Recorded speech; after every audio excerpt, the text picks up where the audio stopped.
Ayan guys, kain tayo. Sabi, alam nyo, 4:30 na ng hapon. So, ito yung lunch namin.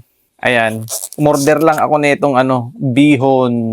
Alam nyo yung isang ganito kalaki, 90 pesos na yan. Oh, 'di ba mura lang? Ang dami na yan ha. Talagang siguro 4 to 5 person yan kasya. Tapos, umorder lang din ako nitong isang ube. Grabe, ang sarap. Ube maha. Bango. Grabe kasi tinanghali na kami kanina, nakapag-breakfast na kami siguro mga before 10 ng umaga. Yun yung breakfast namin. Ang bango, grabe. Kaya, yung pagtuntong ng 12, busog na kami. Kumbaga parang busog pa kami ng 12. Kaya yun, hindi kami kumain. Mga nanunood, nagse-cellphone. Ako naman, pagod talaga dahil nag-shoot ako, nag-content ako ng mga product na aking ginagawa.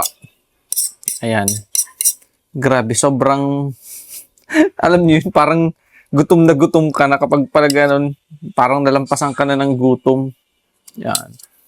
Ang mura lang nito ha, nakakatuwa. Buti na lang may mga na-order kaya kahit magpatumpik-tumpik ka dyan, magpahiga-higa ka dyan, may makakain ka. Kung may pang-order.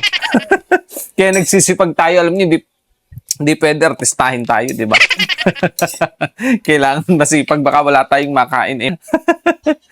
Tikman natin mga guys. Alam nyo ba, habang nagko-content ako, nagre-request kasi ako ng yung mga notebooks na gagamitin ngayong pasukan.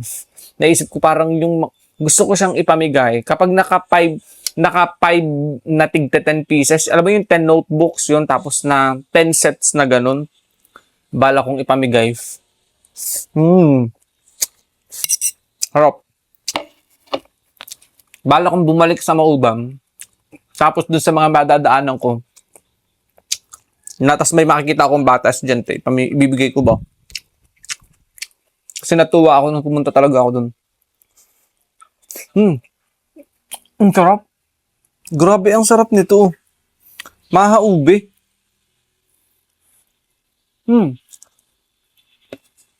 Sarap. Gutom na kami.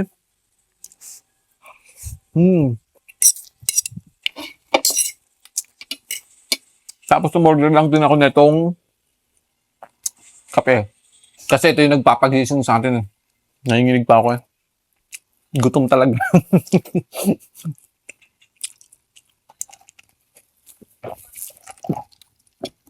Walang straw. Hirap uminom pag walang straw.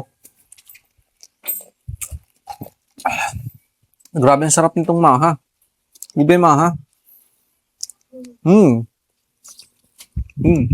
Kain kayo.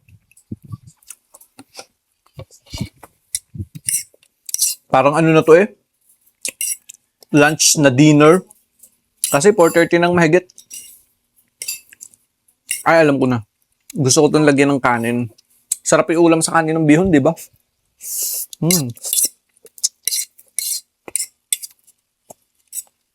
Gutom, sarap. Sarap to pag may kalamansi. Siguro ko.